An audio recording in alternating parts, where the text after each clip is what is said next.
Hello, you beautiful humans, and welcome back to the Australian Retirement Podcast. I'm here with my host, very good friend, Drew Meredith, as always. Hey, buddy. Good to be here. Good to see you. Feels like it's been a while. I mean, week to week on here, but feels like it's been a while. Yeah, that's the we've just in this particular recording, we've just got over the end of financial year chaos. Yes, which was pretty heavy for me. I don't know about you. Good year for returns. Yeah, a very volatile. Always a strong year. But yeah, nice to get to the end. Speaking of returns, amazing. We have all year to plan for it. All of us have all year, and then it always becomes the last 2 weeks, and then everyone listening will probably know about superannuation contribution cutoff dates and pension cutoffs. And I've had more people than ever worried about not drawing enough pension, even though they're on a platform. And one of the benefits of a platform is they're your super trustee. They make sure you draw the minimum, but you still have people worried that they're not going to do it and then become a taxable fund. So, it's those sort of ones are very difficult to respond to and deal with appropriately. But indeed, I had a period, particularly through June, where I don't know how it happened, but I kept getting to a point where I said, okay, like that's the limit. We now have to call it. We can't help anyone more like anyone else. We're at capacity, and the work that we've got, let's move on. And then the phone would ring, for example, and it'd be someone that says, hi, here's my situation. And basically it translates as, I have this huge opportunity to reduce tax, boost returns, to avoid some chaotic problem, but it has to be done before June 30. And I don't even know that I'm aware of it. I'm not even aware of it. And so we were laughing as a team about how it kept being like, okay, no more. All right, okay, you come through because you definitely need this. No more. That's a firm line, and saying, all right, well, sure, certainly they should come through. It just, in the end, we had to have a very frank conversation as a team to say, circumstantially, if they're in that situation, just say you're in that situation, but we're not the team for you. It's really interesting because it exposed how bad the ATO and kind of MyGov systems are. Like, I don't know about you, but I know my team was constantly asking clients to send through the updated balances, the updated concessional contribution caps.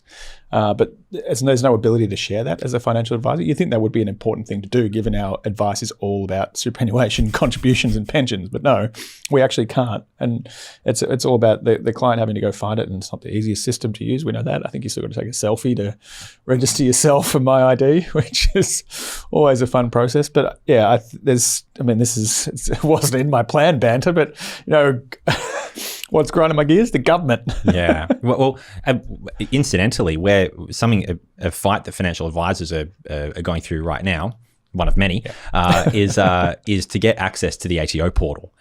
Because it's, I don't know about you, but the amount of times we've had to help navigate people through an ATO portal when perhaps they don't have MyGov access, and it's just so clunky.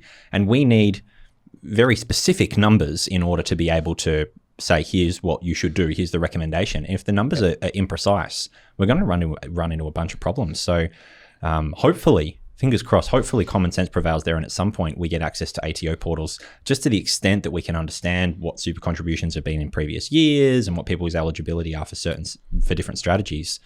Tell you what, that'd make my life astronomically easier, and frankly, it'd make all of our members' lives easier too. Definitely. I think one of the big things that we don't read about all that much is a lot of the complaints or the issues that come with the financial advice are actually around contributions and contribution caps and pensions. And it is incredibly difficult. Like, it's not around investment performance, all the things you'd think it would be about. And it just makes it, without having access to these systems, it makes it incredibly difficult for us to be able to provide very specific advice, which it needs to be. Every dollar of tax deduction you can get before 30 June is important to some people. And if we don't know it down to the cent, basically, then there's a risk you go over, and that has penalties. So not to mention, as we've talked about before, that the information that's available for example, catch-up concessional contributions is not always correct. Exactly. So that can create its own issues. But regardless, it is bloody good to be on the other side of it, mate. Yep. I've got a spring in my step, and we're in the depths of winter, so I'm happy about that. And I'm pro-grandparents today. Not that I was anti-grandparents. Good on you. Before. That's a change. Welcome back. I was happy. Like, I don't know, maybe it's relevant to this audience as well. We talk to our clients a lot, and sometimes they become busier in retirement than they do when, while they're at work. And a big part of that is a long segue, is the time they spend with grandchildren. I was lucky enough to, probably yourself as well, that we're quite flexible if we need to work from home or if we need to leave early. Lucky enough to head back to the science fair at my son's school. And I don't know why I was surprised, but it was probably at least half grandparents in assuming. I mean, it was clearly grandparents. It was basically half grandparents who were attending the science fair. I thought it was fantastic. Like, it was lovely to meet potential clients, but also to see the involvement grandparents are having and how excited the kids were to see anyone from their family coming to join them. Yeah, cool. I thought that was, very positive. That's amazing. No, you're not going to get away with this without me reeling back to talk about the potential clients comment. So are you like, oh, wow, little Timmy's done really well with that exploding volcano. Here's one of my cards in case you want to discuss financial advice. Yeah, I just put one of the podcasts up on the TV while everyone was sitting there and see if they recognised. No, I did not. And little Timmy wins the McDonald's voucher brought to you by Wattle Partners. You get a free SOA with this. Yeah, I agree. It's a super cool time and timely for us too, because this weekend our grandparents or Lou's parents are taking the kids away for a few days, and so we've got some time to ourselves, which is what do you get up to? Pretty good. I'm not entirely sure. It's been a while. Get a long run, get a ride in. Yeah. What do we do in our 20s? We're very happy. No, I think we loosely plan on going and watching a movie and some of those sorts of things. Have a lie-in. Yeah, I think just the exhaustion of it all is going to... Read some books. Yeah, read some books and relax. Yeah. Now, we are going to move into the Boomer Briefing because we've got a couple of important things to talk about. The first one that I wanted to raise, please, was around super splitting. Yes. So we've spoken about super splitting before, and as a reminder for many of you listening, the way that super splitting works is that it enables you to take up to 85% of your concessional contributions that you've made for the previous financial year. Being the contribution less the contributions tax. Bingo, yeah. So in essence, it's 100% of the money that's actually hit the superannuation fund after tax, but it's 85% in terms of what started outside the fund. And you can take all of that money and then split that, basically just transfer that across to your partner's superannuation balance. And you can do that regardless of which fund they're in, or you can do that regardless of their account balance. It's in most cases. So it's incredibly versatile. And there's a number of times when you'd use it in particular, but especially as we're getting to the new financial year and people are once again going to be afforded the opportunity to super split their previous year's contributions. There's a couple that really stand out to me.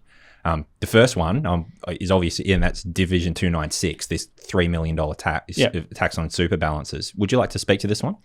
I mean, I haven't seen much change coming through quite yet, but it's still one that is probably getting the most questions and the headlines coming through all the media. We did have an article, we quoted an article on Financial Standard recently, which talked about it. And what we're talking about is it's not a cap per se. You can have more than $3 million per person in your superannuation account. But what it is a punitive tax that applies on the additional amount over $3 million. So obviously as has tended to be the case, we know there's an earnings cap in Australia and most developed countries and emerging countries as well. And we also know that the women in couples tend to take time off work as well, which means there's usually a balance difference. So this contribution splitting gives you an opportunity to increase the compounding happening in the spouse or the partner with the lower superannuation balance and slowly even that up, because every dollar counts when you're trying to even these balances up. And yes, there can be plenty of time once you get to 60. You can still contribute up to 75 in most cases. But the earlier it's in, the more it's going to compound for better or worse, and the faster you can start to break that, or improve the equalisation between those accounts. And spread. Ultimately, you want to have, you can have up to $2 million in each pension account at the time you retire. I think back to 2017 when the first piece of, let's call it anti-pension legislation was enacted, which was the $1.6 million transfer balance cap. And the idea, of course, was that if you have more than 1.6 million in super back then, it shouldn't be eligible for 0% tax. Essentially, it's saying if you have a 5% rule, yours is slightly higher than 5%, I think your rule, that $80,000 is enough per person in taxable income to fund a lifestyle. That's right. Yeah. And that was a really interesting piece of legislation because it was the first step toward a lot of this legislation that we're seeing now, which is that prior to that, pensions were the untouched environment that, despite the opportunities from a taxation perspective to potentially get access to this money and tax it. Very hard first step to make. So that first step was made in 2017. And I remember having conversations with members back then and saying, we can't foresee how things are going to develop in the future, but it seems very likely that this is the first, breaking this ground is going to be important ground to break in terms of how the superannuation system is taxed in the future. Yeah, for sure. And, I'd like to think, and I'm still very optimistic that broadly superannuation is going to remain to be the most tax effective investment for the majority of retirees moving 100%. Forward. And to be clear, into the long term. Yeah. But even so, we are now seeing more legislation and more tax applied to superannuants, particularly those with high balances. Yep. So one thing that I like about the idea of super splitting, especially couples where, again, you might have a major income earner and then someone that's staying at home, equalizing those balances early perhaps might just give you a little bit more flexibility in terms of what happens in future years with legislation. Yeah. We don't have a crystal ball, but it's not unreasonable to think that at some point in the coming decade, we might end up with tax that applies on superannuation balances at a lower number than 2 million, for example. And if that's where we land, then I dare say we're going to be grateful for having equalised there. Yeah, for sure. But if I may, there's one other big thing that stands out for me for super splitting. It's going to affect some people, not all, but it's specifically around the concept of catch-up concessional contributions. Now, again, we've spoken about that in great detail, the ability to be able to make additional contributions to super and claim a tax deduction above and beyond your currently $30,000 cap, because in the previous 5 years, you haven't maxed out the cap and you can use that additional space too. But you're not allowed to do that if your balance exceeds $500,000. Yep. I know where you're going with this. And so if I've caught up. It's okay. And so we're looking at members where their balances might be, for example, $450,000 or $480,000, and in some case $510,000 as of 1 July. Yeah. Which means that you're ineligible for it unless there's some big negative market movement by the end of 30 June next year. So, but what we could elect to do is super split the money, the contributions that you've received for this financial year out of your superannuation fund. And that would effectively keep your balance lower for longer. And especially when you're on the cusp of $500,000 or starting to move toward it, if you haven't maximized your carry forward concessional contribution cap, just delaying or giving yourself more time to be able to do that can be really beneficial. And is that automatic? This is an interesting question, probably one for the ATO as well. Is if your balance at 1 July is 510 and you're applying now for contribution splitting for last financial year, does that mean your 1 July balance will reduce for that? It's like updated after the fact? Yes, it does. Yep. Yeah. Well, just to be clear, it should. Super high conviction. Yes, it does. I'm bloody confident that it does. Yeah. Whether it how long it takes to show up and make an actual action on it is another story. That bit. Always take a screenshot if you've listened to James' previous episodes that discuss this issue. But I mean, that's an incredibly powerful strategy.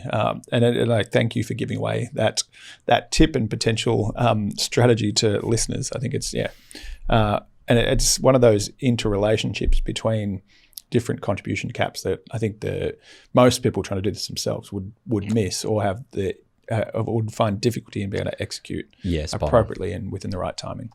Yeah. It can be hugely beneficial for a truckload of reasons. Yeah. So get your notice, I call it a notice of intent to claims in as soon as you can, regardless of this strategy. But if you put in additional concessional contributions, get your notice of intent to claims in. Ask your financial advisor, ask your accountant, make sure they're done before you lodge your tax return for this year. I think that's what I always stress that. That's what I find can be the biggest challenge for some people and the biggest cost. If you haven't lodged that, then you can't claim the tax deductions in your tax return. Oh, great. Now you wanted to talk about crypto, right? Yeah, I was just reminding. I've been watching a lot of kids movies lately. High School Musical, Super Mario Brothers. Then into Disney, Encanto. I'm not sure if you've heard about Encanto. Yep. I'm not going to sing. I get in trouble for singing. But there's a song called We Don't Talk About Bruno. You're familiar with it? We both have young children. And this conversation keeps coming up because we meet probably a lot more people than actually become clients. And I was just referring this to We Don't Talk About Crypto. I found this incredibly, if I could share some of the conversations I've had, and probably the same. Yeah, I won't be doing that here, but I find it super interesting that crypto has taken, like there's the US government has a stable, like a lot of major governments have stable coins. And we go and what that actually is in a separate episode. Bitcoin value of Bitcoin's exploded over the last 5-10 years, and it's become so central. There's companies on the New York Stock Exchange, Australian Stock Exchange that literally just hold crypto and have gone crazy. But financial advisors can't advise on it, or have to be very, very, very, very, very, very, very careful having any comment on it at all. And I find this super interesting. I don't know what you can even compare it to. Is it akin to like gold 20 years ago? I just said akin. Good on you. What would you just leaning in to retirement? I have so many conversations. I don't feel like restricted from doing it. There are options that we can put forward to clients. ETFs are more prevalent, more available. But it feels like the knowledge of financial advisors on this sort of investment isn't as good as it should be compared to the knowledge in asset allocation and alternatives and shares. Yeah. I love this point. I agree. Yeah, it's we were speaking prior to this episode about this, and we were saying that the way that crypto has evolved compared to the speed with which the financial advisory sector has adjusted has just been just horrible. Like we just haven't been there. We haven't moved with it at all. We've still been caught up by that legislation in terms of, well, typically speaking, if you want to give a recommendation, then it needs to be a properly researched product. And so especially for early stage cryptocurrencies, if we're talking about small coins, for example, then where's the research come from? It's such a shame too, because there's so much risk to be had in cryptocurrency. But agreed, if from an advisory perspective, because advisors in Australia haven't been given the framework or ultimately the permission to be able to recommend cryptocurrency and make that part of portfolio recommendations, then predominantly advisors don't focus on it. And a big role of financial advisors has always been helping clients avoid scams, and there's scams more than ever in crypto. So, even simple things like being able to help open an account that they can safely store their assets in. Like, it's beyond advisors basically at the moment to be able to do that. Maybe, and this could be throwing a negative towards the two of us, I just thought, why would that be the case? Is it because the typical financial advisor is, older, like 50 or thereabouts, and generally male? I mean, male doesn't really impact crypto, but is it because the average financial advisor is actually quite, the crypto's being more adopted by younger generations? Maybe that's one of the biggest issues in the full kind of adoption and acceptance. Or alternatively, it's just that legislation is so slow moving, even personal tax legislation, let alone superannuation and financial advice legislation. I think it's legislation based. I mean, we will be 51-year-old Ben at some point. So I'm feeling that way, and then some. I think it's legislation based. Advisors are a curious bunch, and we've seen a number of times that new products have been brought to market or new strategies have been brought to market because tax legislation changes or something along those lines.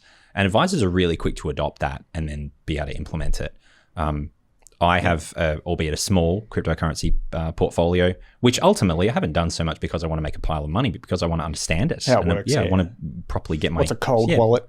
How do I want to sink my teeth into I want to sink my teeth into this and understand how it works so that I can help people. But then the issue is that there isn't an incentive for most advisors to properly sink their teeth into this because it's not on approved product lists. It's not something that we can recommend. And so you have to choose what you're going to focus on. And I'm always going to focus on the things that are going to add the most value for my clients. So I think that's a natural consequence. I mean, the entire financial services system in Australia is really has really not been well prepared to address people's inquiries with cryptocurrency. And that's a crying shame given the sheer magnitude of growth. But more importantly, as you pointed out, growth facilitates hype.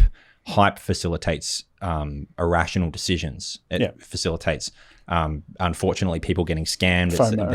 FOMO. This is the environment where you get rug pulls and you get these scenarios where you think you're onto a good bet and it's not.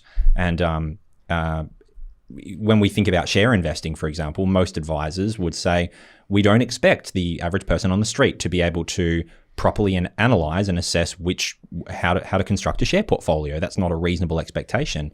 And crypto is much cloudier than share portfolios. And much more dangerous. That's right. So it seems it's a real and shame. Then we wonder why so many people are seeking advice, even though influencers don't give advice. They're seeking advice from influencers because they're the ones that are actually open and discussing these issues as opposed to just shutting them down.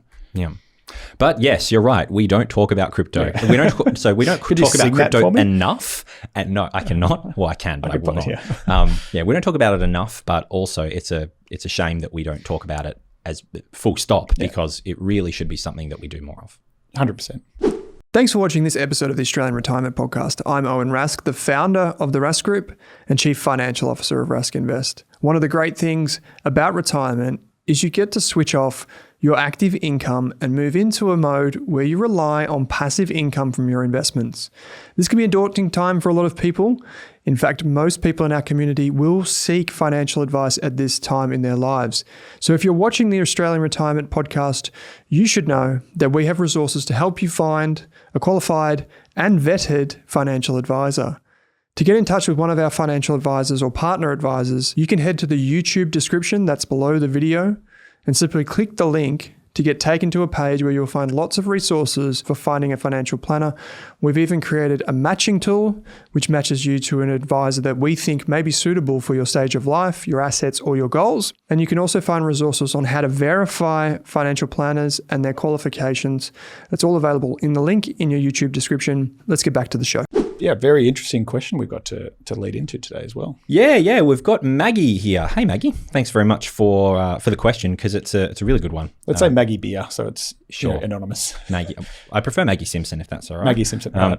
Modeling for retirement seems to show the same amount budgeted for each year over 20 to 30 years. What about adjusting for inflation? Over the last 30 years, costs of living have increased dramatically. If we're budgeting for 80 to 100K a year now, what happens when that is nowhere near enough in the future? I mean, very good question, and it does depend on the type of modelling that you're getting. I know for the way we model, and it is a very blunt instrument. We know that any modelling that goes for 30 or 40 years, it's going to be subject to like 4 inputs is basically will determine what the outcome is. One is the inflation on your income. So I think there's a very simple thing that, yes, you can easily model inflation on the expenses that you're going to draw. It's a very blunt instrument. You assume the last 10 years, which has been 2.5%, and you increase that every year. But then interestingly, and I've just discussed this a few times, the CPI for retirees has actually been much lower than it has for those on mortgages or the professionals still working compared to retirees. So it's interesting, what CPI rate do you use for that? But I know you're going to touch on the kind of ASFA comfortable standard. In my experience, and we wrote this in our book, which I haven't plugged for a while, the golden years. How to live a fulfilling retirement. No, we just make up a new title every time. And this is something that comes up, I've talked about it on a couple of videos I've done as well, which is one of the biggest mistakes we make in retirement is assuming that the spending we're going to do is linear, that it just is always the same and doesn't change every year. And we do that both ways. In some cases, we overestimate how much we'll spend, or we worry too much about the cost of aged care where there's so many moving parts that we shouldn't be worrying about what happens 20 years from now. But we have defined it and narrowed it down to what we call the gold and the silver and the legacy years. And when we model, we actually apply a discount at certain periods and then a premium at other periods as well. So your golden years, your first 10 to 15 years of retirement, traveling, buying caravans, just spoiling everyone and while you're still active. And then it does take a dip. There's a 10-year period after that, and it can be different lengths for different people, where you're more staying home, you're more spending time with the family and children. Most of your expenses go down. You're not eating out as much. You're not shopping as luxuriously. And then it gets to the legacy years that's where most of your expenses then go into aged care, or not aged care, but health care, and more taking care of your health more than anything else. You've got a slightly different perspective. I like your thinking, and I agree with the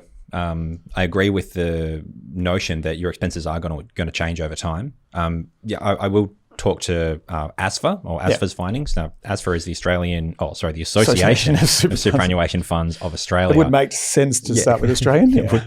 But they throw us off every time. And so their findings were that your expenses are going to decline in their case, it's a fairly linear sort of a decline from retirement all the way through to life expectancy. But they do decline meaningfully, I believe, from recollection. I think it's around about 20% from retirement date until life expectancy. Yeah. And what happens, they've got some good data there, which we'll add in the show notes. And it indicates that at the beginning, a lot of your expenses are going to be discretionary. Hopefully at this point, you've perhaps you own a property and you've cleared the mortgage on that. So you've got a little bit more freedom with what you do with your expenses.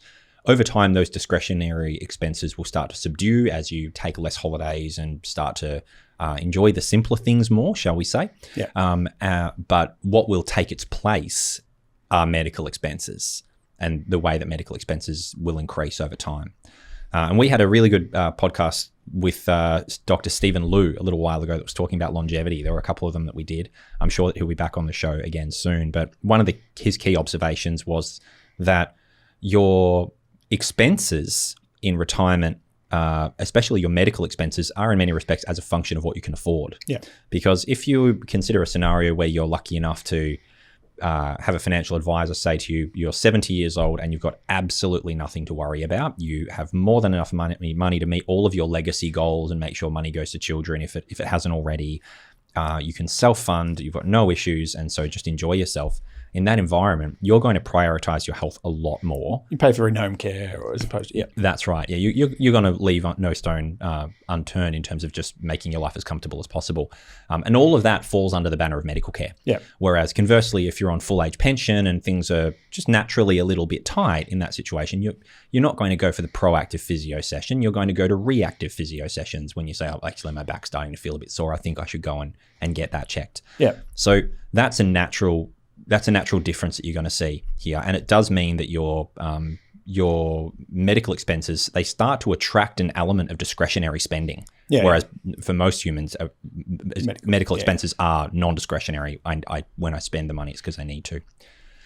Now, you're talking about modeling over, like if we use example of 30 years, if you're looking at a model, Maggie, that doesn't cater for inflation over 30 years, that's a huge problem. I just punched out the world's fastest present value calculation on Excel to work out that $170,000 more at 2.5% is the assumption. 100K will be the cost of 100,000 will be 209,000 in 30 years time. So we're talking about 110% increase on expenses. And that's important to keep in mind that you should be modeling that against the returns that you're getting on the assets that you have. Correct. And the age pension is indexed. I think it's to AWOT, not to CPI. It's not indexed. Barely, Barely, yeah. Yeah, certainly AWOT, not where it should be. Yeah. Not as much as it should be. But whenever we're doing modelling, you're seeing an increase in the income that you need to draw, but you're also seeing the compounding benefit of investing into assets, growth assets in particular. And I think there's a very powerful tool on Trish Power's Super Guide, in which you can compare the impact and the income you can draw from different amounts of capital based on taking different levels of risk within your portfolio. So one of the trade-offs, which is one of the big jobs of an advisor, is to say, you've got $80,000 to $100,000. How much capital, or you need 80 to 100. How long will your capital last drawing this amount? Do you need to take more risk, or do you need to spend less, or do you need to work longer? And how do you bring those trade-offs together? I also am always warning against this idea that we assume that all our expenses are going to keep going up, but we don't necessarily think about what's going to be replaced. So it's like when we go from work to retirement, we say, oh, we're not going to spend money on this, this, and this, but you can have more time to have coffee, you can have more time to have lunch, you can have more, all these other expenses get introduced, and the same happens during your retirement. Now, if you move house, you're moving to somewhere completely different, your entire lifestyle could change. So I think it's very hard. I think having a range and building redundancy into that is incredibly important when it comes to modeling income. Agreed.